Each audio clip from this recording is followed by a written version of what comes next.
ikamugira inama, kandi iyo namanje kugenda njye niyo nakigira, niyo nagira umuntu wese nkunda.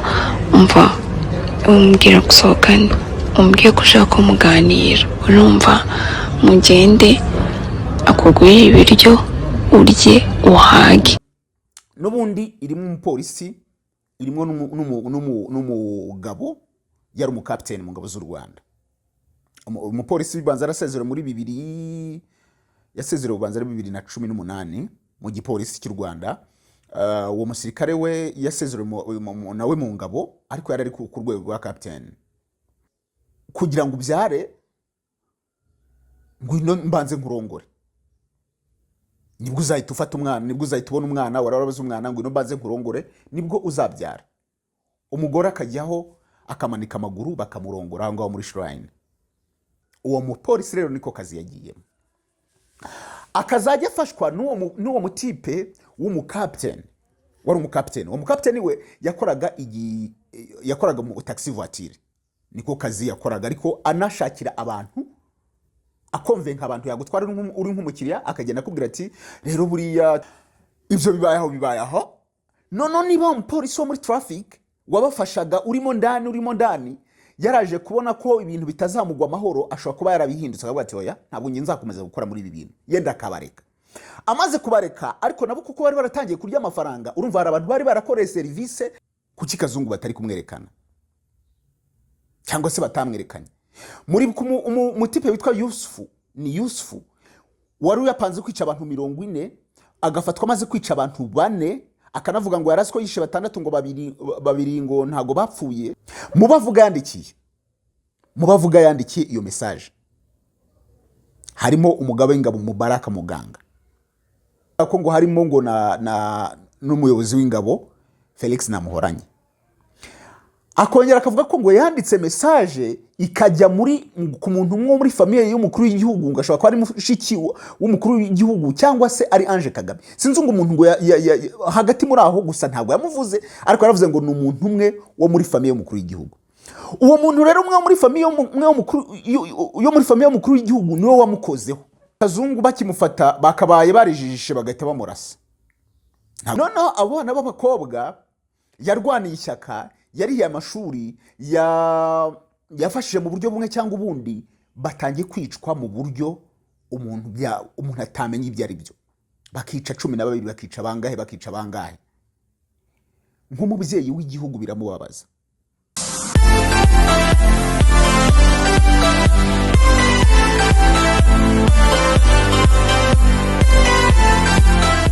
Nukuri uyu munsi reka ntangirane n'iki kintu. Bajya bavuga ngo umugani baca mu Kinyarwanda bakavuga ngo indashima irira ku muziro. Bura umuntu udashima, umuntu utagira utavuga, mbese utibuka cyangwa se utazirikana neza abantu bamugiriye, ntabwo bari sawa. Nukuri nshishijwe bugufi imbere yanyu, ndabashimiye cyane abantu bari kugenda babana natwe mu biganiro. N'umusanzu ukomeye muri kuduha, ni ikintu gikomeye cyane. Ushobora kumva ko gukanda subscribe ari ikintu kiri aho ngaho, ariko gifite ikintu kinini cyane kivuze, yaba kuri societe nyarwanda, yaba kuri njye ubwanjye, ndetse muri rusange yani. So nukuri ndabashimiye kuri iyi channel ni yanyu, ni yacu, ntabwo ari yanjye. Nshimiye umusanzu wanyu rwose muri kumva. Nanjye I have to work hard, and then making sure ngo mbaha inkuru ziri za nyazo, zifitiye fact, mbese nkababwira nyine ibyo mutigeze mwumva handi, kuko hari abantu batinya ibintu cyangwa se bakavuga ngo ibi ntabwo twabivuga kubera ko this and that. Yeah, ibyo nibyo nshaka kugira, ariko nanone tukareba n'ibindi. Hari ukuntu turi mu gihugu cyacu, igihugu u Rwanda n'urwacu, twese turi abanyarwanda. Ababyeyi bacu bakoze akazi gakomeye, baduha igihugu, mbese badukorera ibintu byiza. Rero natwe aho tugeze ni umusanzu wacu, wo kubaka igihugu mu buryo bumwe cyangwa ubundi, kandi ntiturebere n'abagisenya mu bundi buryo. Niyo mpamvu aya makuru yose umuntu aba yazana. Mbere yuko mvuga, reka mubanze mwumva aka audio. Ikamugira inama, kandi iyo namanje kugenda njye niyo nakigira, niyo nagira umuntu wese nkunda umva umbwira gusohokana umbwiye ko ushaka kumuganira urumva mugende akugurira ibiryo urye mani nurangiza uhita umushimira umuhagurutse umuhobere umbwire ngo thank you for buying my food urumva and then ejo uzayimukore umujyane ahandi hantu ugende akugurira ibiryo urye ubikorere nk'inshuro eshatu mu gihe hatandukanye nyuma yaho ubwa kane uzagenda nanjye ujyane n'abandi bashiki bacu babiri mani atugurira benshi twabonye ibaruwa nyakubahwa Madame Jeannette Kagame yandikiye abasinzi twarayibonye abandi mubona ibintu byaje ngo bya Photorab n'iyi nkuru ya Kazungu maze iminsi mbabwiraho hari navuga ngo hari aga connection bifitanye mu ibaruwa nyakubahwa Madame Jeannette Kagame yandikiye abasinzi mu by'ukuri wabonaga ko ari ikintu nyine yagiraga abasinzi inama buriya urumva hari na gahunda yenda ya leta yo kuvuga ngo abantu banywerese ariko especially nyakubahwa we yanditse avuga ati abantu uyikura mu kibindi kagukura mu bagabo ibintu nk'ibyo ngibyo hari hamaze n'iminsi hari ibintu biri kuvugwa abantu badiscussinga ngo gutaha saa 7 gutaha saa 8 ibintu nk'ibyo RDB ngo yashyizeho abantu bose ku mbuga nkoranyambaga babivuze bigakubitiraho yenda nuko abantu bavuga bati se gutasana hari nka niba ari David Bayingana nabonye yari yapostinze kuri niba ari kuri Twitter niba ari kuri Instagram avuga ngo nibwo bwa mbere ngo yarabonye umuntu ngo w'umugabo bamubwira ngo atahe saa 7 ngo nkaho bamwubakiye nk'iki ariko iyo urebye abantu bataha n'ubundi ayo masaha ubundi aba service zigeza icyo gihe zigifunguye most of the time sanga ari utubari usanga ari utubare nitwo tugeza saa 8 sangahe yenda n'ibitaramo ariko ibitaramo byo n'ubundi ntekereza ko nta gitaramo gikesha kivuga ngo umuhanzi araza ahere sangahe ageze mu gitondo ubundi bitaramo bigeza saa 6 saa 7 byakabije so iyi service rero kenshi ziba zigize ni utubare yenda n'izindi service kuvuga ngo ibibuga by'indege byo ni ibintu bi public ndavuga mu ma service nyine abanyarwanda bakenera buri kanya yenda n'utubare niho umuntu agenda yo akanywa bugacya mu gitondo rwose ameze uko ameze ugendeye kuri iyo audio wumvise y'uwo mukobwa usanga abana b'abakobwa bari kuvuga ngo ibiryo nuko barashonje urebye u Rwanda ruri ni igihugu cya gatandatu uyu munsi cya 9 gifite ibiribwa bihenze kwisi nuwanga ibiribwa byo mu Rwanda nibyo biribwa bihenze kwisi hose mu bihugu 100 ukuva ni ikibazo aho ikiro kibirayi kigeze ku 1300 hari n'abantu babicitse rwose batakirya ibirayi usanga ibiciro byo mu Rwanda birazamuka isaha ku isaha kandi uko bizamuka ni nako abantu nta nakazi bafite niyo mpamvu usanga ibi bintu byose nyine by'ubwicanyi byo kugira gute byuzuye iyo urebye kuri dosiye ya Kazungu sorry kuba nyigarutseho ariko ndayivugaho nyine kuko ibintu ndi buze kuvuga bifitanye relation na Kazungu yurebye kuri dosiye ya Kazungu baravuga ngo yakuraga abakobwa mu kabari indaya mu kabari impamvu indaya zijya mu kabari nuko ariho baba bagiye kurebera nyine urumva umugabo yanyoye arasinda yasinze nta kintu asigaje no gushaka umukobwa arongora akenshi birajyana umukobwa rero niho nawe ajya guhigira abahiga kugira ngo agire gute abone ubuzima ugasanga ni naho igiciro ugasanga ni naho aliska nyine ubuzima bwe kuko nawe kuza kurara ijoro arongorwa n'abantu bagera mu 10 ku munsi cyangwa se 20, ugasanga nawe ntabwo ari ubuzima aba yarahisemo, basanga si ubuzima aba yarahisemo, niho usanga nyine ibyo byose biba. Rero njyewe ku bwanjye muri analize nakoze muri ririya tangazo rya nyakubahwa, yaramaze kureba ibintu byinshi, yaramaze kureba uko inzoga zamamazwa, atekereza ikigo cy'igihugu cy'itangazamakuru RBA kikajyaho kigakora, yo uri kureba kiriya kiganiro cya niba ari akabari talk, bar talk, baba bagize neza nk'akabari. Biriya bintu ni nko kuvuga ngo ni ugushishikariza abantu ko nyine mu kabari ari sawa, inzoga ari sawa. Ni naho usanga, kuko usanga n'abantu bagenda bicana umunsi ku munsi hano mu Rwanda, usanga abantu benshi babari biba byaturutse ku nzoga, akenshi biba byaturutse ku nzoga. Mara umugabo yagurishe yenda inka, ashaka amafaranga kuyajyana mu kabari, umugore akanga, umugabo agahita amwica. Byagenze gute umugabo ataha nijoro, byagize umusore akaza yasinze akarongora nyina. Ibyo ngibyo byose usanga bigenda biterwa n'inzoga. Ntekereza ko rero nyakubahwa yabonye ibintu bya kazungu, akabona bigeze ku rundi rwego, akabona noneho uko ibintu by'akabari n'inzoga n'iki noneho urwego biri kugenda bizamukaho, akavuga ati ibi bintu ntabwo biri buze koroha. Agafata ibaruwa akayandikira abasinzi,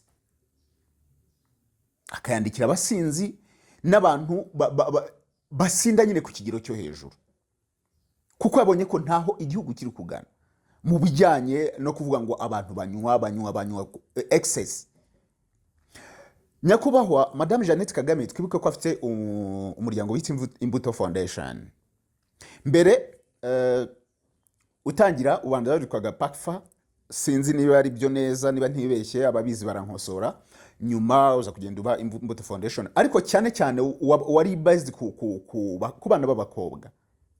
Noneho abana b'abakobwa yarwaniye ishyaka, yarihiye amashuri, yafashije mu buryo bumwe cyangwa ubundi, batangiye kwicwa mu buryo umuntu atamenye ibyo ari byo.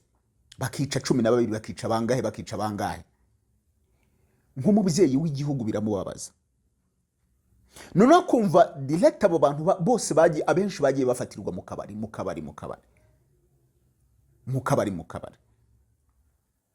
Uyu munsi biragoye ko abakobwa baranywa, hari n'umukobwa ushobora kujyana mu kabari ukaba yanamara n'inzoga umugabo atamara. Ariko umukobwa biragoye ko ashobora kwifata ngo yijyane mu kabari yigurire inzoga nk'iz'abagabo bamugurira, biragoye. Abakobwa bagira management. Hari amafoto uzabona abakobwa basohotse mu gihe umujama atari yaza, yende basohotse ari nka 5, mu gihe umutipa ataraza, ugasanga ameza araho ngaho nta kintu batumye, cyangwa se batumye amazi. Ariko umuntu yaza, umusore yenda wamusohokanye agahita atuma munzanire sinzi GNB, sinzi ibintu nk'ibyo ngibyo. No kuvuga ngo rero biriya bintu byose bitizwa umurindi n'abo bagabo babasohokana, bakabagurira, bakagira gute, bakabagura izo nzoga n'ibyo biryo bihenze. Umukobwa kumva ubuzima n'ubwo ngubwo, akaba yarisika ubuzima bwe. Ntekereza ko rero ari byo nyakubahwa Madame Jeannette Kagame yarebye, akavuga ati ibintu urubyiruko ntaho ruri kugana. Ntabwo ntekereza ko Madame Jeannette Kagame ababajwe n'abagabo b'abasaza cyangwa se banywa inzoga. Abajwe nuko bigira impact kuri babana, kuri rwa rubyiruko, kuko birazunguruka ugasanga bifite impact kuri babana batoya. Niho umugabo yari umusinzi, afata umutungo w'urugo akawujyana mu kabari, babana biwe beyabyaye ntabakibitaho, cyangwa se n'umugore ntabakivuga. Hari dossier n'ubundi irimo umupolisi, irimo n'umugabo yari umukapiteni mu ngabo z'u Rwanda. Umupolisi bibanza arasezerewe muri 2000, yasezerewe ubanza ari 2018 mu gipolisi cy'u Rwanda. Uwo musirikare we yasezerewe nawe mu ngabo, ariko yari ari ku rwego rwa kapiteni. Uwo mugabo wari umukapiteni afite imyaka, ubu tuvugana afite imyaka 49. igihe mberuka bari bafunze, sinzi niba n'uyu munsi bagifunze. Basezerewe mu gisirikare, undi asezererwa mu gipolisi, bageze hanze ubuzima buba nk'ububacangaho. Bubaye nk'ububacangaho, umupolisi ahita ajya mu bintu byo kuvuga ngo agiye kuba ngo muganga ngo wa gihanga w'imiti y'ikinyarwanda, ngashakira abakobwa abagabo, ngo aha abantu urubyaro, ngo atubura amafaranga, ibintu nk'ibyo arabikora. Biriya bintu bibamo ubutubuzi bunateye ubwoba, kandi abantu buriya babyirukankamo cyane iyo bigeze ku gitsina gore. Abagore ubundi barakubwira ngo abantu utazagira inama ni abantu aba batatu udashobora kugira inama. Uwa mbere ni umugabo ufite amafaranga. Umugabo ufite amafaranga biragoye ko wamugira inama ati kora iki n'iki, ntabwo ashobora kukumva. Uwa kabiri ni umugore uri inyuma y'umuhanuzi cyangwa se y'umupfumu. Umupfumu ni ashobora kubwira umugore ati noneho kugira ngo ubyare ngwino mbanze nkurongore, nibwo uzahita ufata umwana, nibwo uzahita ubona umwana, warabaza umwana ngwino mbanze nkurongore, nibwo uzabyara. Umugore akajyaho akamanika amaguru bakamurongora aho ngaho muri shrine. Nukuvuga ngo abadamu bizera cyane ubuhanuzi n'ubupfumu. Nuzabona umuhanuzi, umuntu uhanura cyane uvuga ngo arahanura akora ibitangaza, umupfumu ugira gute, uzarebe majority y'abantu bajyayo. Eva no muri izi nsengero zivuga ngo barahanura cyane, uvuga ngo ni hahandi bapfumura abantu bahanura cyane, uzagera uzasanga majority 60% cyangwa se 70 ari abagore. Kandi umugore buriya, umugabo ashobora kujya ahantu bakamubwira bati yenda ni service agiye gutanga, agiye gushaka, bakamubwira ati ugiye urazana 100,000. Yayikoze umugore ati ibyo bintu. Abagore bagira ibitekerezo, bagira ibitekerezo, ni ukuri kudoshapo bagira ibitekerezo.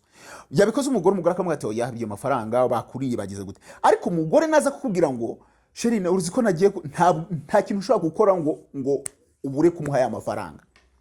Arakubwira mpaka ujye muri dusha, kubwira agire guta, kubwira ngo du service zo datagwa, aguhe care zose mpaka umuhaye ya mafaranga.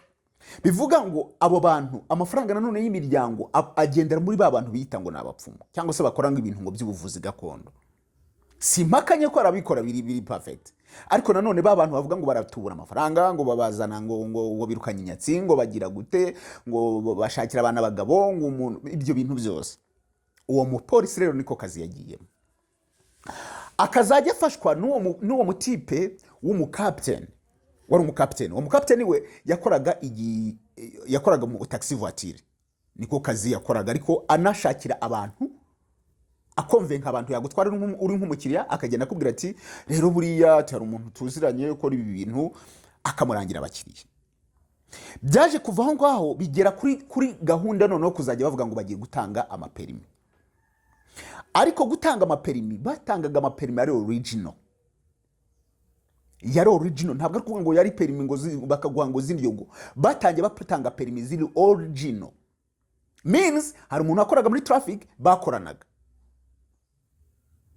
Perimi rwose zigasohoka, wowe ukajya kubona ukabona message kuri telefone yawe ati yenda Kame wakoze ikizamini watsinze, uzaze gutora perimi yawe. Ukajya ntekereza ko ntuzi yari kiri ku Muhima, ukajya ku Muhima bakaguha perimi ukagenda. Byari very very perfect.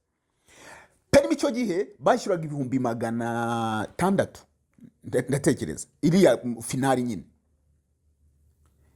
Kubu yibonye yari inoti ya 600. Urumva harimo komisiyo y'uwo muntu, harimo umuganga, harimo n'iki n'ibiki byose. Ibyo bibayaho. None niba umupolisi wo muri traffic wabafashaga urimo ndani yaraje kubona ko ibintu bitazamugwa amahoro, ashobora kuba yarabihindutse akavuga ati oya ntabwo ngiye nzakomeza gukora muri ibi bintu, yenda akabareka. Amaze kubareka, ariko nabo kuko bari baratangiye kurya amafaranga, urumva hari abantu bari barakoreye service bazibonye perimi ziri original, abo nibo batanga buhamya bari bafite, noneho bashobora ko yaguhamagara akubwira ati nguho umuntu se nayihaye. Abo ngabo nibo bari basigara batanga buhamya. Noneho mu bantu boherezaga izo message kuvuga ngo bakakohereza nyine message ukabona ko ni ya nyayo, ntabwo ari bo babikoraga. Hari umuntu woherezaga message na w'umunyarwanda wari mu gihugu cya Uganda. Sinzi niba muri kunyumva. Uwo muntu ari mu gihugu cya Uganda bakazajya we bamuhaga kuri message imwe, kohereza umuntu message bamuhaga 45,000 kugira ngo bakohereze message ubone ko ari message ya nyayo, ariko itaturutse kuri traffic gusa. Wagenda muri iyo minsi ya mbere perima yarayifataga, ariko mu minsi ikurikiye kuko kuri traffic byari byaranze niho batagiye gukoresha uwo mutipe uwo muri Uganda, none akabaha message, ariko message z'ibicupuri zimeze n'ubundi nka zazindi ziva kuri traffic, ukabona koko niyo.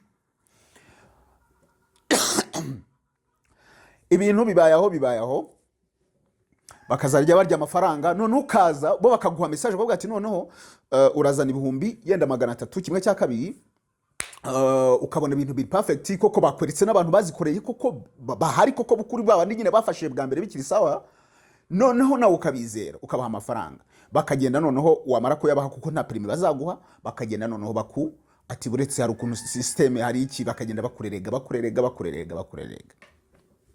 Babikora abantu babiri. Noneho sinzi ubwo kuntu amakuru yaje kugera muri mu nzego, niba ari RIB niba ari NSS simbizi, baza guhamagara umutipe wa wundi wasaga n'uranga abakiriya umukapiteni, baramuhamagara bati nashaka ka perimi. Ati hari umuntu wakundangiye amubwira ko rwose mubikora bisawa. Ati turabikora ibintu ni sawa n'uburyohe. Undi ati twahura se? Ati twahura. Bapanga guhurira mu kabari kari Remera. Barahura, umuhungu yaje nyine aje gukonvenka, agiye kubona haje abana. Aramubwira ati rero dushaka ko tujyana ukajya kutubwira ukuntu nyine uri buziduhe. Yaje kwisanga ndani n'uwo mutipe w'umuganga, nawe urumva nyine connection yose urumva barayifashe. Ibyo mbivugiye iki? Nuko abantu bageraho bakabura akazi, bagahimba kandi kazi, bakavuga bati let's do this kugira ngo tubone amafaranga, kuko inzara nyine, kuko niba uko baravuga ngo abahinzi bajya inama, inyoni nazo zijya inama. Nuko ngo ikiro kibirayi kirazamuka, inzoga sinzizo niba zinazamuka, ariko nanone ntabwo abantu bazaburara, bazavuga bati let's do this. Niho rero izo magwi z'abantu buraya biki byose bigenda bijya. Uyu munsi ugiye mu tubari usanga aba host barabita ngo naba hostinga ngo babakobwa, ngo naba hostinga, n'abakobwa benshi, n'abakobwa benshi abenshi ni bavuga ngo turaba hosting, ngo du hostinga ngo ibitaramo, ngo abahanze, ngo bimansuro, ngo ibinigi. Usanga biriya byinshi byose bijyana ku bintu bijyanye n'ubusambanyi. By the end ugasanga niho urubyiruko rwose ruri gutakarira, nta mukobwa ugishaka gukora. Niyo mpamvu haziye app yo kuvuga ngo umuntu ugasanga yabyiriwemo, yiriwe afata amafoto nk'icyatanu, yiriwe yahindura postinga kuri stati, nta kindi kintu ari gukora. Yagera nimugoroba akamubwira ati shango natuye guhostinga, bakagenda bakagira gute. Ntabwo ashobora kujya gukora umurimo w'amaboko. Nukubera iki? Nukubera ko aho uko ibintu biri kumera, kuko nuko abona ba bantu bamujyana muri za ngeso, bakanamuha n'amafaranga, akavuga ati nubundi nahere ubuntu, reka ntangire ubuntu. Urumva? Nibyo rero ntekereza ko Madame Nyakubahwa yarebye akavuga ati ibintu ntaho biri buze kuganisha urubyiruko, reka nyaha abasinzi. Nk'uwo mugabo nkubwiye mu captain ashobora kumara iminsi 3 mu kabari atarataha, iminsi 3 mu kabari atarataha. Umugore yarabyakiriye ni ibintaze, afite imyaka 49, yashatse umugore ubu tuvugana afite imyaka 27. ariko ntabwo nuwango umugabo igihe aziye ubwo nicyo ngicyo ntabwo ashaka kumuhamagara ngo sheri ugeze reka yaramubwiye ati ntabwo ntukazajya umpamagara mba nagusigiye ibyo urya n'abana bawe ngewe ndiyizirika ikicyura ntukazajya umpamagara umbaza ngo geze he niyo namara iminsi 3 4 nzayanza icyo mfa nuko mba nagusigiye ibyo kurya n'abana bawe muri kumwe ngewe ntukazajya untekerezaho ntukazajya umbaza ibintu byinshi nuko nguko umuryango we wubatse umudamu kuko nta yandi mahitamo akavuga ati nakundi nawe kuko abona ko kwibitunga umuryango we abana be bameze neza nta kindi ariko nanone ugasanga ibyo bintu by'inzoga nibyo nyine nyakubahwa agenda akavuga ati ndabona ibintu biza kugenda bitaza koro rero ngiye kuri dosiye ya Kazungu ko nabibabwiraga Kazungu hari ikintu ngewe naraye nibaza kuki Kazungu batamwerekana kuki Kazungu batari kumwerekana cyangwa se batamwerekanye muri umutipe witwa Yusufu wari yapanze kwica abantu 40 agafatwa maze kwica abantu 4 akanavuga ngo yarasiko yishe 6 ngo babiri ngo ntago bapfuye ngo ni ibintu bamuroze ngo abantu bose yicaga nta kibazo na kimwe yarafitanye nabo ati nta nubwo yarabazi we yajya kubona akabona arabishe gusa uwo muntu baramuparedinze ibinyamakuru biramubaza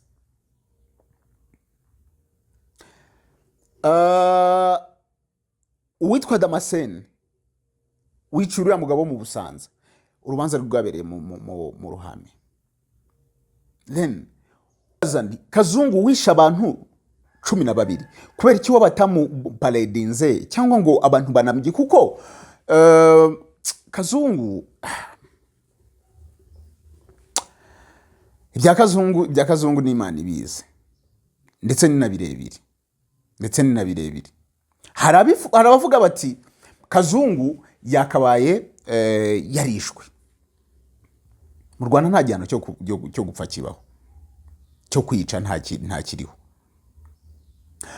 abandi bati Kazungu bakimufata bakabaye barijijishe bagahita bamurasa ntabwo bari kumurasa kuko ari umwere n'uyu munsi tuvugana Kazungu ni umwere kuko nta rukiko ruramwemeza ibyaha nubwo we yabyiyemereye wasanga arabyemeye yenda kubera ubwoba cyangwa se ari izihe mpamvu kuko urukiko rutarabimwemeza Kazungu ni umwere ubu turimo turavugana azahamwa n'ibyaha ari urukiko rwakubise inyundo bati Kazungu Dennis yakoze ibi n'ibi bakazungu ariko yaburiya wishe umugore we nabo ngabo ntekiza karabo bakazungu babiri bamaze gukora ibisana navuga ngo n'ibintu bidasanzwe bose usanga bagenda bakubwira ngo scenario zabo zose zihuriza kukuba ngo zihuriza kukuba yenda ari iby'akabari basinze banyoye byagize gute ariko nkavuga nti birashoboka yego ariko nanone haba hari ikindi kintu kibiri inyuma usanga mu Rwanda navuga ngo ibintu byose yugiye ukareba roots y'ibi bintu n'ubukene buhari kandi nanone ubuzima bugahenda ubukene burahari ubuzima burahenze ndetse cyane ugiye nko mu gihugu cya Japan muri Japan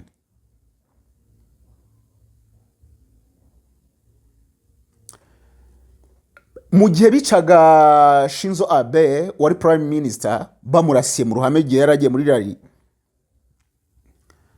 baravuze ngo mu byegeranyo ndimo numva byabaye ibintu bimeze nk'amahano ntabwo yabaye amahano kuko bishe Shinzo Abe ahubwo byabaye amahano kuko umuntu yararasiye undi muntu mu ruhame umuntu yari yishe undi muntu mu ruhame umuntu yari yishe undi muntu juste Japan ni igihugu gifite abaturage benshi cyane ni igihugu cyateye imbere cyane ariko noneho ibintu by'ubwicanyi ngo biri very rare hariya ntabwo bibaho byabaye nk'amahano, ariko mu Rwanda byo bisigaye byarabaye ni umukino. Juste ni mu mwaka umwe gusa Kazungu n'uriya mutipe Yusufu washaka kwica abantu 40 mu mwaka umwe gusa, mu mwaka umwe gusa. None izo ni impfu ziba zaravuzwe. Hari uwishe, hari umukobwa ejo bundi wishwe n'umufiance we mu karere ka Nyamasheke, bagiye ngo kureba inzu, umukobwa agiye kugura inzu kugira ngo bazabemo n'uwo musore, umusore amwicira kuri iyo nzu bagiye kureba, aramuniga kugira ngo atware amafaranga. Uwo numwe hari mu karere ka Rubavu. Mbese nta munsi n'umwe ushaka kumva mu Rwanda atari kesi yo kwica, ntabwo bishoboka. Byose ugasanga bigenderera ku kuba yaragiye kwiba, yashaka kugira gute. No kubera ko urasanga abantu barakennye. Rero nkavuga ngo leta ni ifite igisubizo cy'ibi bintu, ikwiye kwicara karuga ati se niki kintu kiri gutuma navuga ngo ibiciro by'ibintu ku masoko bizamuka, ubuzima bugahenda, yaba mu mujyi ndetse no mu byaro, yaba mu mujyi ndetse no mu byaro. Abantu babayeho mu buryo navuga ngo hari Nigeria umwe ngo waje mu Rwanda, amaze kugera mu Rwanda, aza mu Rwanda ajya Uganda, ajya no muri Kenya. Noneho amaze kujya muri ibyo bihugu bitatu, kuri Instagram ye yaje kwandika, ni kuri Instagram ni kuri X, ni kuri zo hagati ya Instagram na X sinibuka yabishyize, aza kwandika ngo nk'ibyo yabonye nka conclusion y'ibyo bihugu yari yaragiyemo. Ubwa mbere byose arabigiyemo muri South Africa, arandika aravuga ngo nagiye mu bihugu bitatu, Uganda, u Rwanda n'igihugu cya Kenya. Ati cyo navuga ku gihugu cya Kenya, ni igihugu cyateye imbere, ni igihugu gifite abantu basabana. Icyo navuga ku gihugu cy'u Rwanda, ni igihugu kiri very clean, gikeye pe. Ni igihugu gifite abantu beza, cyane cyane igitsina gore. Ariko nanone ni igihugu abantu ngo babayeho nk'abafite ubwoba, ngo umuntu atamenya icyo bikanga, ngo abantu ngo bagenda ngo nkaho wagira ngo hari amabwiriza bahawe y'ukuntu bitwara. Iyo niyo comment kuri X, kuri yahoze ari Twitter. Uganda ngo ni igihugu usanga ngo kisa nabi cyane, ngo nta modoka ari class wabonayo, ngo abana buzuye ku mihanda basabiriza, ngo ni igihugu cy'umwanda. Cyakora nakigeranyije ngo ni kuzima, aravuga ngo ntabwo ashobora kuzifuza kongera gusura Uganda. Ariko aravuga ngo wagarutse yakongera gusura u Rwanda, akongera gusura na Kenya. Icyakora nyuma yaje gushyiraho ubundi butumwa buvuguruza bya bindi yari yavuze. Aravuga ati ku bintu navuze by'u Rwanda, ko abantu babayeho mu bwoba, ko abantu babayeho ari nk'ikintu bikanga, ati ntabwo ari cyo narishatse gusobanura. Ya neza ko iyo ako ga screenshot abantu benshi barakabonye,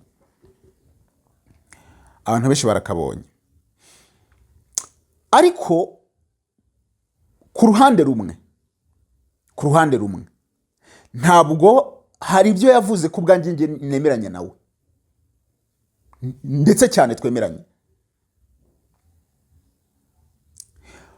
Mu Rwanda uko tumeze, turi abantu nyine dufite amabwiriza tugenderaho, icyo cyo turacyemeranye. Kubera ko uzasanga mu bindi bihugu nka Uganda niyo ntekereza ko usanga ibintu byinshi byavaga Uganda. Sinzi amavuta, sinzi inzoga, sinzi iki. Abantu benshi barasiwe ku mipaka, bavuga ngo baje nijoro, urumva baje nijoro bafite za magendo, wasanga benshi bavuye Uganda. Nuko Uganda nyine ifite ibintu byinshi ikora kuturusha. Impamvu nuko hariho uburenganzira, cyangwa se navuga ngo ibintu biri open ku bantu bo gukora serivisi, cyangwa se gukora ubucuruzi bwabo uko babishaka. Twebwe hari ibintu byaje byo kuvuga ngo ni cooperatives n'amakoperative. Mwibuke uruganda rwitwa ngo Sorwati, byavugwa ko niba ari sorwati bigize babwira ngo uyu Gatabazi ngo ajye kuruhagararira. Gatabazi none bakazajya bamutuma, sinzi ibyo bamutumaga mu bihugu bya Kenya kurangura. Gatabazi ngo agafata amafaranga yakabaye yajyana kuranguza akikurira haye. Nuvuga ngo muri bya bintu ni duspose n'uruganda rwa n'abantu bahinga icyayi, abantu bahinga umuceri, bahinga iki, ariko umuntu bahagarariye nta nubwo azi guhinga, nta nubwo azi gufata isuka, ntabyo azi, nta nibyo yigeze, nta nubwo azi ngo babigenza gute, nta nubwo azi ngo bagira gute. Ugasanga umuntu acuruza umuceri cyangwa se ahinga umuceri cyangwa ahinga ibirayi, ariko nawe kugira ngo azabone ikirayi bisaba ko ajya ku isoko akakigura 1300. Aho rero niho usanga ubukene nyine buzira, kuko nanone niba wowe ucuruza uhinga ibirayi ugakora ubuhinzi bw'ibirayi, ariko nanone kugira ngo bya birayi bibone nawe bigasaba ko duhurira ku isoko, ngewe bizanca intege, ngewe wundi w'umuturage bizanca intege zo kuvuga ngo nanjye ntabwo ndi bujye guhinga bya birayi kuko nzateseka n'ubundi, uriya ndabona nta kintu n'ubundi akuramo, ndabona nta kintu n'ubundi yunguka. Kuganjye niyo sense numvamo. Ugasanga aba bantu bacuruza ibintu bijyanye n'udutaro, yego babanduza umujyi nkuko abantu bamwe babyita, ariko hari ukuntu usanga abantu babafata cyane cyane izi nzego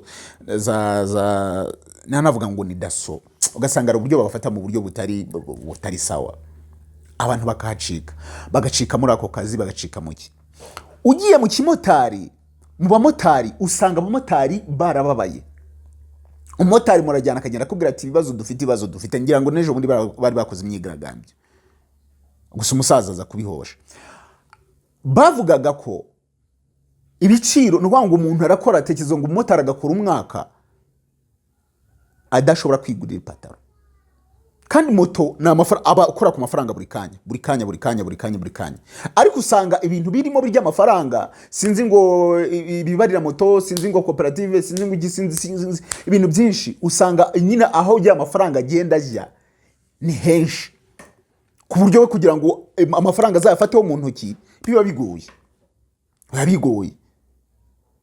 Ugasanga rero hantu hose abantu binjiriza amafaranga, uratekereza kujya kuhakora business ukabona ntabwo bikunda, watize kujya kuhakora business ukabona ntabwo bikunda, ariko ugasanga abantu navuga ngo company z'abanyamahanga yego ziba zizanye umutungo, zizanye amadovize zigize ziti, ariko zifatwa mu buryo buri nk'amata y'abashyitsi. Rero ibyo byose nibyo ntekereza ko leta yakabaye ireba ikavuga iti, ariko kuki abantu bakene, kuki abantu babayeho mu buzima bubi, kuki abantu bagize gutya. Bya bindi nyakubahwa yavuzeho by'abantu bajya kuramya ubukene, ntekereza ko yenda nabaje umuntu w'umukatholika arambwira ati ntabwo ari ukuramya ubukene, atahubwo nuko ngo niba ngo Bikira Mariya ngo yitwaraga nk'umuntu ngo w'umukene, ngo bajya ngo kwifatanya n'abakene, sinzi niko abanoze babivuze, gusa nyakubahwa we ibyo ari byo byose ababizi aba yabisesenguye. Noneho abantu bakavuga ngo nukujya gusenga kuri ibyo bintu byo gutanga igira gute. Ntekereza ko impamvu bajya uko nta kintu bakora, kuko ntabwo waba ufite ikintu uri gukora kiri buze kuguha amafaranga ngo noneho ngo wifate ujye gusenga iminsi 3, nuko nta kintu bakora, nta kazi bafite nyine bari gukora ntako. Naho amafaranga y'igihugu yakabaye agira ibyo afasha abantu bari kuyashyira mu mufuko. Nabonye muri park bahamagaye RBA, gira mwese mwarabibonye, imodoka ngo ya RBA ari ama pick up inywa ngo litiro 304 daily. Litiro 304 ukazikuba za essence, ukazikuba n'680 ku giciro cya litiro, ugasanga imodoka ya RBA iri kunywa byagira mu 440 ingahe ku munsi. Iyo modoka yagiye ese ibyo bintu yagiye gukora bifite inyungu cy'abaturage, kuko bifite abaturage kuko bagenda kubaha inkuru nibyo, ariko se ku kihe kigero kijyanye n'ayo mafaranga. Niba imodoka imwe RBA ntabwo ifite imodoka imwe, uyu munsi bashobora kuguhita bavuga ati mu gitondo imwe irajya i Musanze, indi irajya i Rubavu, indi Cyangugu, indi dispose ni nk'imodoka 5 cyangwa 6. Ku munsi imodoka za RBA zikagenda ari 6 mw'ibihumbi imwe, ku munsi ribuze kunywa 500,000. Izo ni miliyoni 3 ku munsi. Uzi kube n'ukwezi ziraba hafi miliyoni, zishobora kuba yenda miliyoni, sinzi ni ari ababizi neza, bishobora kuza kuba miliyoni 90 ku kwezi. Only that. Urahemba abakozi, uragira gute. Ese ayo mafaranga ntabwo bivuze ngo RBA ntikora akazi, ahubwo ayo mafaranga ntabwo akora icyo kintu. Kuko ntekereza ko niyo wabaza RDF batakubwira ngo amafaranga dukoresha ku bitoro bajyana muri zira modoka zabonene zira gute, ntabwo ayo mafaranga yageramo. Bivuga ngo hari abantu barya amafaranga cyangwa se bakoresha amafaranga mu buryo butari bwo, ugasanga amafaranga yikubiwe n'abantu bakeya cyane. Ugasanga ari umuntu ushobora kuba mu nzu yishyura miliyoni 4 ku kwezi, undi adashobora gukodesha inzu 15,000 mu mujyi wa Kigali, uretse ko nta nikihaba, cyangwa se inzu 50,000. Ubuzima bwacanze abanyarwanda kugera ku rwego ubu tuvugana mu nzererezi Gikondo hari umusore afungiye ubwescro yakoraga gute? Yafataga telefone agatekereza nimero, we uko yavugaga, ibindi kukubwira birabizi, abantu bose mu nzego zibishinzwe barabizi. Umusore ntegeza ko no batamurekuye bari bamufunze uburyo bwa ku nshuro ya 2, igihe ngera bimenyeye. Bwa mbere bamufashe baramurekura, yari umusekirite akora sinzi ubusekirite, sinzi kampani yakoreraga. None izi kampani z'abasekirite defete yazo uragenda, nuko ngo kampani y'abasekirite ihemba amafaranga menshi ni isco, izindi zihemba muri 40-50. Ayo 50 uragenda ukirirwayo cyangwa se ukararayo, undi muntu akaza kugusimbura. Noneho ujya gucunga igipangu cy'umuntu nyine, uyenda umukiriya avuze ati nshaka umuntu uza kuncunga gutyo, cyangwa se mu kukikuki. Iyo wa muntu igipangu ucunga, kandi wibuke uyu musekirite yagiye gucunga igipangu, ntabwo baramubwira ati wowe ntabwo wemere kwinjira mu nzu y'umukiriya, ni ku muryango ufungura imodoka ugira gute. Ariko iyo hagize ikintu kibura muri kontara, niko biba bivuga, iyo hagize ikintu kibura kuri wa mukiriya wagiye gucungira inzu, ni wowe uri wikishyura, sometimes ukanafungwa. Nta mbunda bagira, nta n'ikindi gikoresho baba bafite, ariko ngo baba bafite agakoni niko baba bafite, hari inkoni ngo babaha. Ariko nanone itegeko ryabo polisi yabahaye, kuko niyo polisi nifite mu nshingano bari abantu bakora ibintu bya kampani z'amasekirite, bababwiye ko badashobora gukubita umuntu. Nuvuga ngo duspose urajura igisambo ninjoro, ntabwo yemerewe kugukubita, ntabwo yemerewe kurwana nawe ngo agukubite, abanza guhita hamagara. Urabyumva? None mbwira ko igisambo kizaba kije, none ngo akabanza guhamagara. Noneho indi trick irimo aho ngaho nuko ibintu byibwe ari wowe ugomba kubyishyura. Noneho dispose ukora mu gipangu cy'umuntu afite umukozi, yenda umukozi ku manwa yifatiye nk'agakapu ke, umukozi wo mu rugo uramuzi ko ari umukozi wo mu rugo, afasha akapu ko mu rugo yishyiremo nk'ipasi n'urugero, arasohotse. Nese uzabwira umuntu n'umukozi wo mu rugo ashaka kwagiye guhaha, umugire ngo fungura igikapu ndebe, uwo mukozi nagenda wowe bazabikubaza bagati ubwo ngubwo mwabyumvikanye, atwara ibintu bya boss, amafaranga niwe ugomba kuyishyura. Umuhungu rero yakoraga muri ako kazi k'ubusekirite, sinibuka kampani neza, yenda ntaza kuzitiranya bakanyita ngo nakoze trespass, ariko hari kampani yakoreraga ibyo birahari. Abona ubuzima buramucanga, kandi akaba arafite umugore n'umwana, ntabwo babanaga, ariko umukozi umwana yabanaga na nyina, agomba kwita ku mwana na nyina biwabo, abana n'umwana, ariko iwabo nta kuntu bameze, ari we ugomba kuba kuri ya mafaranga kuri mu gisekirite. Yiga umushinga babanje ubundi yabitangiye muri covid, ko muri covid abantu bose bari muri za lockdown. umuntu wese wandikiraga ati shameze nabi yahitaga aguha amafaranga. None umwana we yigira inama yo kugira gute yo kwandika nimero ahereye kuri 078230. Yaravuga ati byari byose umuntu ufite 8230 no mukire. 078230 078231 agakompoza nimero gutyo gusa 078230 078231 gutyo akavuga ati byari byose. Ariko izi nimero za 31 akenshi zikoreshwa ntekereza zikoreshwa n'inzego z'umutekano, nubwo ari n'abantu yenda bazigira, ariko akenshi usanga nka polisi 078231 something like that. Ahera kuri izo agakompoza nimero gutyo gusa, we agahindura ibiriya mibare. Urumva 078230 agahindura iyo ni 6 agahindura iri mibare ine yanyuma. Ati nitwa, yavugaga amazina ye bwite kabisa, nitwa kanaka, inzara iranyishe mwambabariye mukamfasha mukampa 5000. Akohereza kuri ahindura imibare gusa randomly, nta muntu numwe yarafite nimero, randomly akohereza. Ku nshuro ya mbere yohereje abantu, yaguze message z'ijana kuri MTN, yohereza abantu, arangije akazajya abona yasabye 5, akabona yohereza 3, 5, 50, 30. Ku nshuro ya mbere kuri message z'ijana yabonye amafaranga agera mu 210. Ahita abona ahubwo iyo ni business, kuko abantu nta n'umuntu yiza muhamagara ngo amubaze. Umuntu yabonaga message kuko ibyo byose babagara bakira abantu bakoresha izo nimero, agatavuga ati uyu n'umunyarwanda ko kubuzima bwacanze ko yaraguma mu rugo, agahita amwohereza 3, 5 gutyo. Abwa mbere arayakoresha. Icyo gihe yahise agurira ngo umwana ibintu rwose bibasawe. Icyo gihe nta kibazo cyabayemo.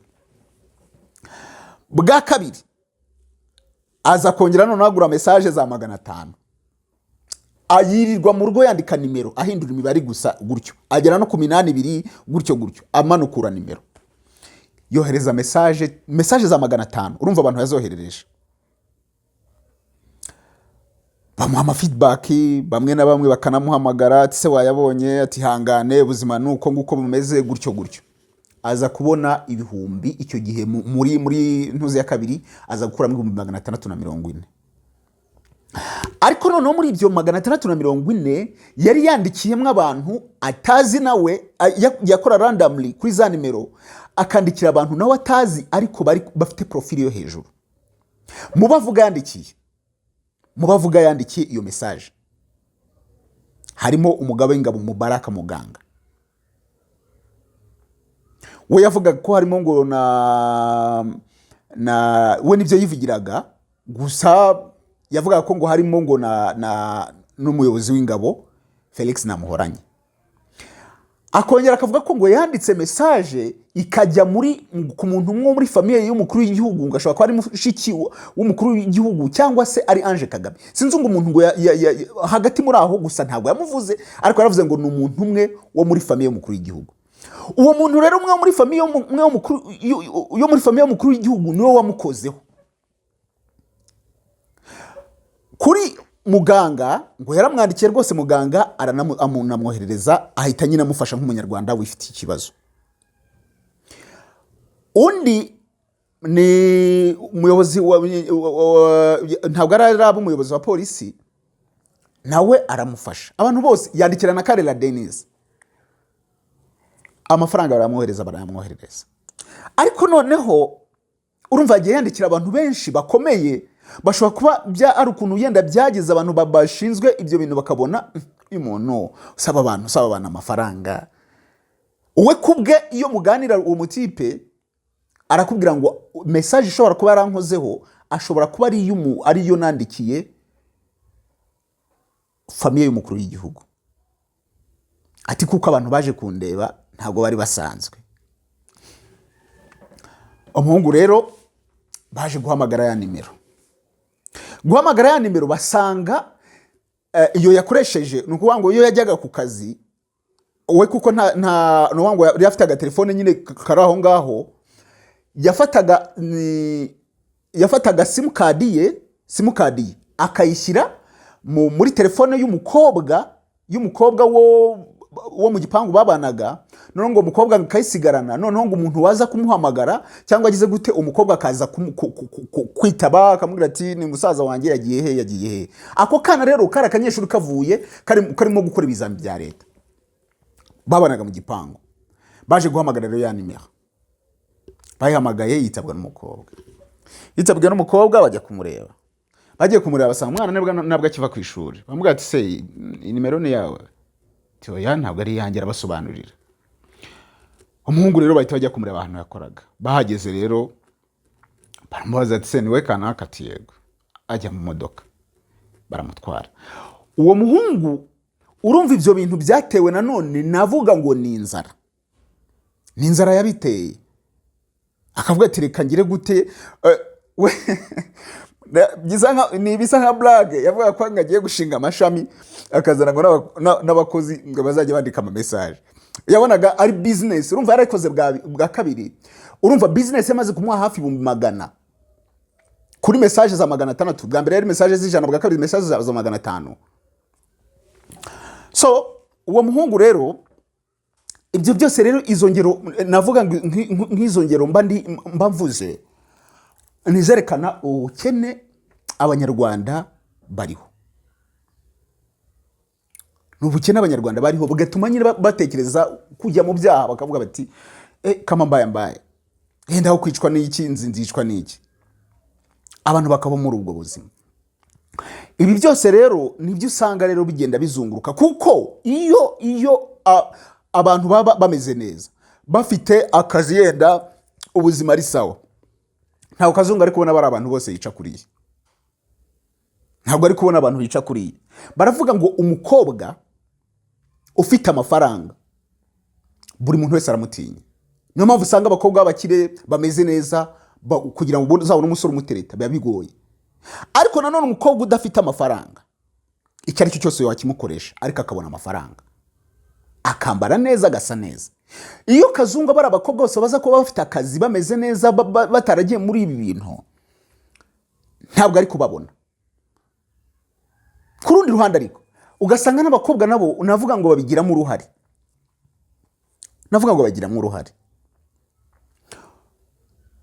Uyu munsi usanga hari ibintu byaje ngo by'ama house party. Umuntu akajya muri house party akarongora abantu bagera mu 10 bose bataziranye. Umuntu akarongorwa n'abantu bagera mu 10 bose nta numwazi. Hari ibyo bise ngubu ntekeza ko ari bwo bimaze kugera mu Rwanda, bise ngo ni sex group. Sex group bikorwa bite? Bikorwa nuko abantu babajyana, nuko ngo ngiwe dusuppose ndi umusore, mfite crib, mfite ahantu mfite aga crib nubatse kari aho ngaho, nkabwira umusore w'umushiti wanjye, nkambwira nti noneho wazazanye ibyana, ugahamagara umwana w'umukobwa, nuragahamagara undi, mukaza muri iyo house party cyangwa muri sex group, muri nk'abantu 10-20. Ikintu kiba kiri icyambere aho ngaho ni ikinyobwa gisindisha. Icyo nicyo kiba kiri ku mwanya wa mbere. Icya kabiri hakaba hari umuziki. Icya gatatu hakabaho kurongorana. Abana bakarongorana ijoro ryose, nicyo bita sex group. Umwana iyo ibyo bigare, iyo yagiyeyo mu gitondo, yo yagiyeyo mu gitondo agataha, ubwo wagiyeyo bwa mbere bayumva bitaraba sawa, ariko yagiyeyo bwa kabiri, bwa gatatu ahita azana n'abashuti be. Nanone bigatizwa umurindi n'ibintu wavuga ngo n'imbuga nkoranyambaga. Kuba urubyiruko cyane ruri kuri za IG, za TikTok, bareba kana kameze gutya, abayeho mu buzima buri soft, abantu bakajya bakavuga ngo ni Kigali babes, ngo Kigali babes, icyo Kigali babes nta kazi abantu bazi bakora, ariko abantu bakabona bayeho mu buzima buri class. Hari ababita indaya, hari ababita iki. Wa mukobwa azavuga ati kama mbaye nishake mbindaya, ariko mbeho nk'akanaka, mbeho nka Kigali babes, mbeho nk'akanaka. Niyo mpamvu icyo uzamukoresha cyose azakemera, kuko akeneye kubaho nka Kigali babes. Umuntu rero ushaka kubaho nk'uko Kigali babes ibaho, akahora kuri Instagram ameze kuriya, ntabwo uzamubwira ngo ntabwo uzamubwira ngo jya kuba sinzi jya kuba gukora akazi runaka uhembwa 60-80 ntabwo azabikora kuko 80 ni amavuta gusa ari buguremo nase urumva bikunda. Niyo mpamvu umuhanzi aza ugasanga abakobwa bari kumwirukankaho. Mwumvise story ya Kiss Daniel aza hano muri yaragiye kurara muri Marriott, yahagera avuye muri concert hafi saa 7-8 agasanga abakobwa buzuye aho ngaho ngo bashaka kujya kuryamana nawe. Noneho yashaka kuzamuka muri ascenseur, abakobwa ati reka tuzamukane, ngo bazamuke muri ascenseur. Daniel ati ndananiwe ndashaka kuryama, ati niba mushaka kuzamuka mubanze muzamuke twe turaza nyuma. Abakobwa abasekirite bagata babezegezayo, Daniel akazamuka akajya kuryama. Babahungu timu yazanye na Kiss Daniel bo bakaza gusubira inyuma, bakaza ngo barebe twa dukobwa bagiye kudusambanya, bagasanga twa dukobwa twamaze gufata imodoka twagiye kuri Marriott. Ibyo ngibyo binatanga isura mbi ku gihugu. Nuko abantu bakeneye bwa buzima buri soft batakoze. Akeneye kuba mu nzu ari umukobwa mu nzu y'300 atazi nuko bakorera 100 ngo biri cyo ukorera 100, ariko agashaka kuba mu nzu y'300, agashaka gutunga iPhone ya miliyoni 2 cyangwa miliyoni magana ngahe, atarigira akora akazi kamuhimbi 50, ashaka gusa kuryama ituri imwe bagamuha miliyoni n'igice, ashaka kugira gute miliyoni n'igice kinjira. Ntuzasanga urubyiruko rw'u Rwanda ruri gupfa kugenda mu bihugu byahe bakarongorwa n'ingwa bakagira gute, ariko bakemera bagapfiramo imbere kugira ngo ubwo buzima babubone. N'umuntu yemera akafata risk kujya gusambana n'imbwa, kurongorwa n'imbwa, nibura umuntu ho niyo mwamurongora muri 100 azayibyemera, amafaranga azayafata. Ariko ibyo byose n'ubundi bijya kuri ya circle yo kuvuga ngo nuko urubyiruko rumeze nabi, nta mafaranga rufite, nta kazi. Hari n'abavuga ngo habaho ibintu by'ibyene wabo mu gutanga akazi. Ntekereza ko hari ahantu sinibuka akarere kamwe bagiye gukora ibizami, umuntu wabonye amanota ya mbere atari yanaje gukora ikizami. Ibyo byose bikagenda bihuza ugasanga abantu bari mu kazi uyu munsi ntabwo ari bo bakwiye ako kazi. So nibyo rero ngiye kubwanjye numvaga gusa nanone hari abantu bagenda bakonfonda ibintu, aribwo bakurira kuri izo scenario zigenda ziba mu Rwanda zigira gute yera bagasabye igihugu.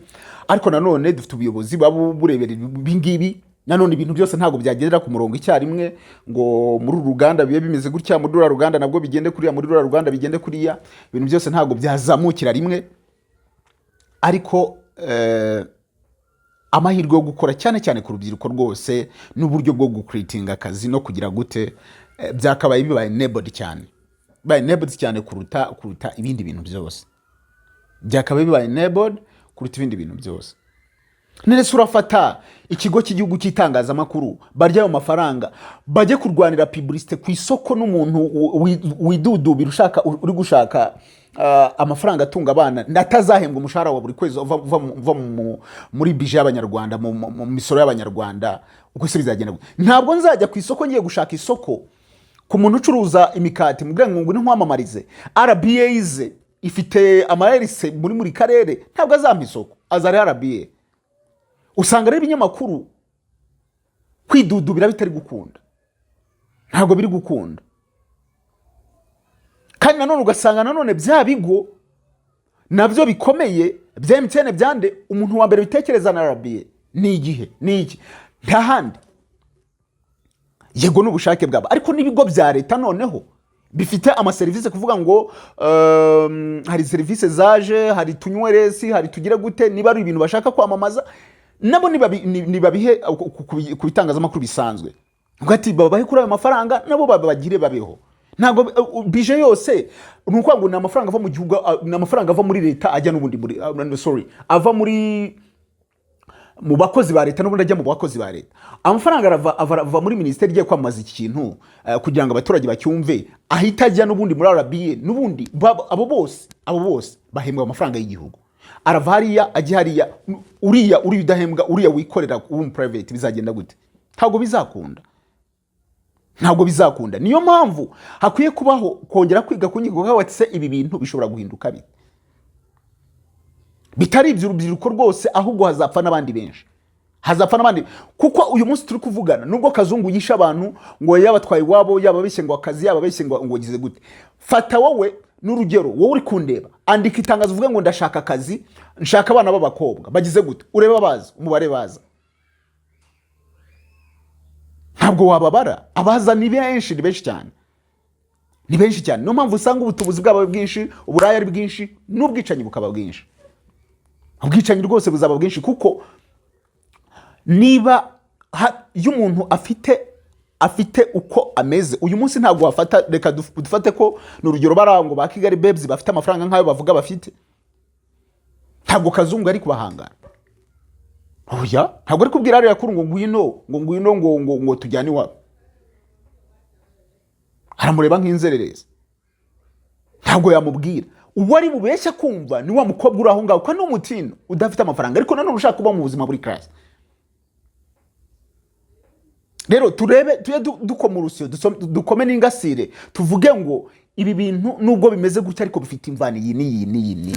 Ntekereza ko rero ari byo nyakubahwa Madame Jeannette Kagame yarebye akavuga ati ibi bintu bishobora kuba bizagira ingaruka y'igihe kizaza, let me do this and that. Dunashimira rwose Madame Jeannette Kagame kuba yarebye kure biriya bintu, bifite ikintu kinini, bifite n'ikintu yenda bishobora, kuko ari umukuri, ari damu mukuru w'igihugu uvuga abantu bakumva. Ibyo ngibyo rwose bishobora gufata societe yacu, ariko nanone na leta yacu n'abafata imyanzuro n'abareba mu bijyanye n'imirimo n'iki, bakareba uburyo ki bagenda bahindura mu buryo ki, kugira ngo abantu basaranganye bagire gute. Ndabashimiye rero, ibyo ni ibitekerezo byanjye bidakuraho ibyawe. Amazina yanjye ni Chris Kamera.